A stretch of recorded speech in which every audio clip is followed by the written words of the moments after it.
और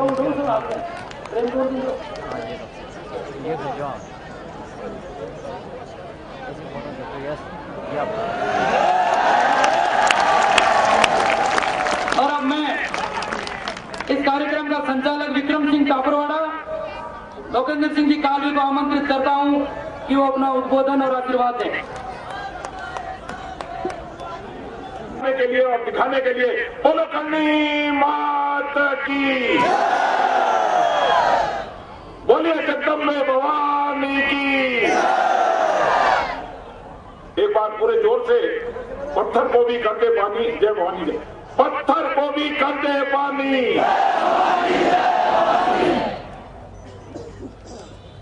एक साल की कड़ी सेना आज इस महाकुंभ को महापड़ाव में डालने की बातें करती हुई मैं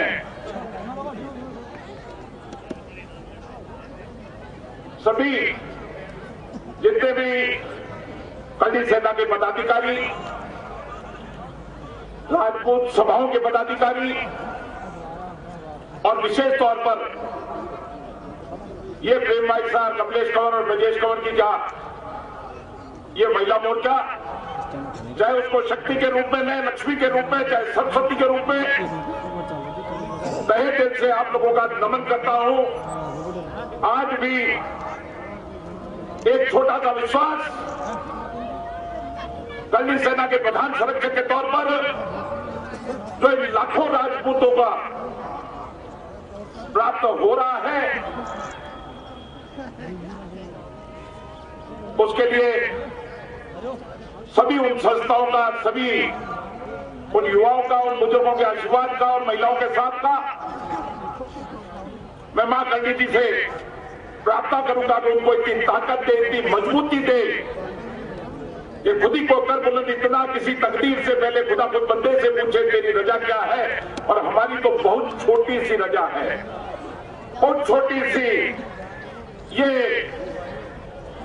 एक पत्र जो वहां पर भी लगा हुआ है, जो यहां पर भी लगा हुआ है, साल हो गए 5, वसुंधरा जी को आरक्षण हो गए साल 8। भाई हिमांशु अभी नहीं बता पा रहे थे, और मैं बहुत स्पष्ट कर देना चाहता हूं, राजपूत नहीं, राजघराने की बेटी है वसुंधरा जी, और धौलपुर राजघराने की बहू भी है, और गोत्रों की समधन भी है। और यह चुनाव के समय बहुत लंबे लंबे बातें चली थी, राजपूत की बेटी, जाट की बहू, गोत्रों की समधन, और अगर 2 पुत्र और होते तो एक ब्राह्मणों में और मीणों में और शादी करती। आज उन्हीं वसुंधरा जी का दिया हुआ पत्र मेरे हाथ में है, और यह पत्र बहुत स्पष्ट तौर पर कहता है राजपूतों को ओबीसी में आरक्षण इसलिए वंचित नहीं किया जाना चाहिए कि उनमें से कुछ राजघराने में पैदा हुए। स्वयं मुख्यमंत्री जी, स्वयं वसुंधरा जी जिस दिन ये पत्र लिख रही है, उस दिन अपने आप को राजपूत की बेटी कह रही है, और इसी में सूचना के अधिकार के तहत एक पत्र आप लोगों के बीच में फिर है, और ये वो पत्र है जिसमें वसुंधरा जी को खुद को आरक्षण हो गया था। 5 दिन के अंदर अंदर धौलपुर और भरतपुर के राजाओं को आरक्षण, और राजपूत पर अगली उठे कि राजपूतों ने राज करा, तो ये बेड़े कब चलाते थे? ये कहीं दास काटते नहीं जाते थे, सिर्फ इसी बात के आरक्षण में है, किसी गरीब जात के नाम पर।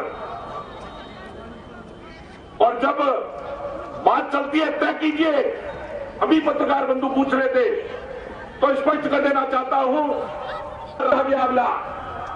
मैं बहुत स्पष्ट कर देना चाहता हूं, अगर ऐसी कोई माकन राजपूत के लिए करने की कोशिश की तो संडे हो या मंडे राजपूत नहीं खाएंगे डंडे, हम जवाब देंगे। जो इस लोकतांत्रिक इस व्यवस्था में क्या हमारे पास हमारे अधिकार के लिए बात करने का अधिकार भी छीन लिया, हमसे पढ़ाई का अधिकार छीन लिया। अब अगर सारी व्यवस्था होने के बाद भी अगर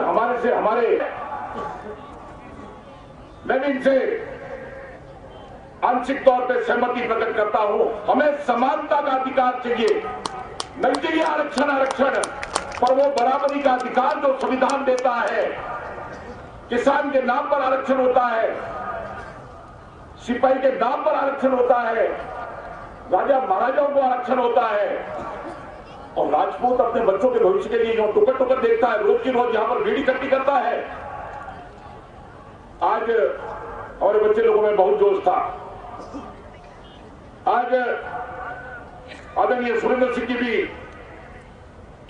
इस बात पर सहमति प्रकट कर चुके हैं कि अब हम इसको महापड़ाव डालेंगे या अभी के अभी चलेंगे। आज इस क्षत्रिय सैलाब को अगर कोई इस दुनिया की ताकत रोक सकती है,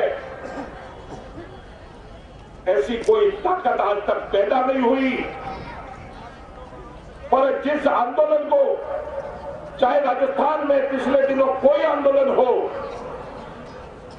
जिस तरह से गोली से दबाने की कोशिश की, मैं नहीं चाहता कि ऐसी कोई विकट स्थिति राजपूत के सामने आए। संघर्ष तो युवा लोगों को करना है और उस संघर्ष के लिए तो आज यहां पर विद्यमान है। और जब इस बार राजस्थान भर में गए थे, तब आज 20 जनवरी को ये जनसैलाब यहां पर उपस्थित है। किस चीज के लिए है? उस चीज के लिए है, हमें हमारे बच्चों का अधिकार छीनना होगा। के वोट, राजपूत के नोट और राजपूत के कोटे से जो राजपूत बना हुआ है, ये सबसे बड़ी अड़चन बनता जा रहा है। इस राजपूत की बात करने के लिए वसुंधरा जी कहती है जातीय दो होती है, एक आदमी और एक औरत।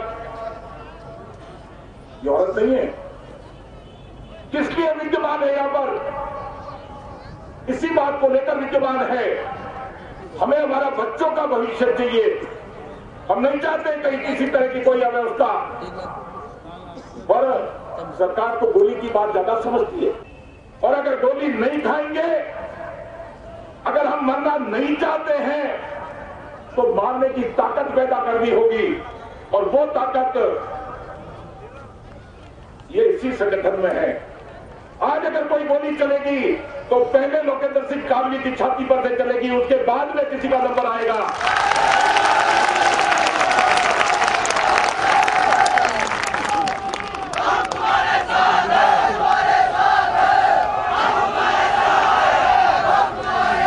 और अगर भाई मानसू को अगर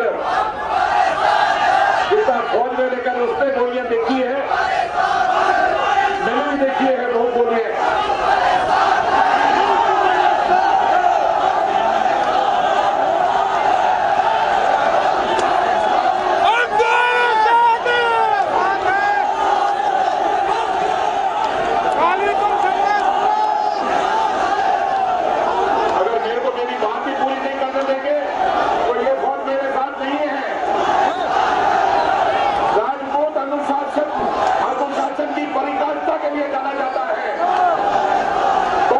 अनुशासन की बात है राजपूत की, और उसी अनुशासन के लिए एक बार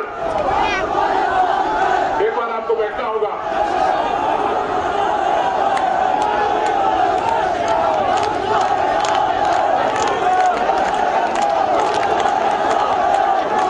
देखिए भाई, ये इस तरह से साथ नहीं है। और इसके लिए अगर हम हमारा अधिकार चाहते हैं तो अनुशासन भी रखना होगा। अगर इस ब्रज राजपूत समाज ने अगर अपनी तरफ से मुझे अगर कुछ माना है, तो मैं तो इन पटेलों को ही मानता हूं। इन्हीं चारों लोगों की बहुत मेहरबानी और बहुत बड़ा साथ था कालवी साहब के प्रति, चाहे वो दादा नक्शा मदन सिंह जी हो, चाहे वो तन सिंह जी हो, और चाहे वो आईवान सिंह जी हो, और चाहे विजय सिंह जी तंडेरा हो। और सौभाग्य से आज इन समाज के चारों मूर्धन्य नेताओं के पुत्रों का भी आशीर्वाद मुझे प्राप्त है और इसके लिए मैं नहीं चाहता कि एक भी सैनिक सर्विस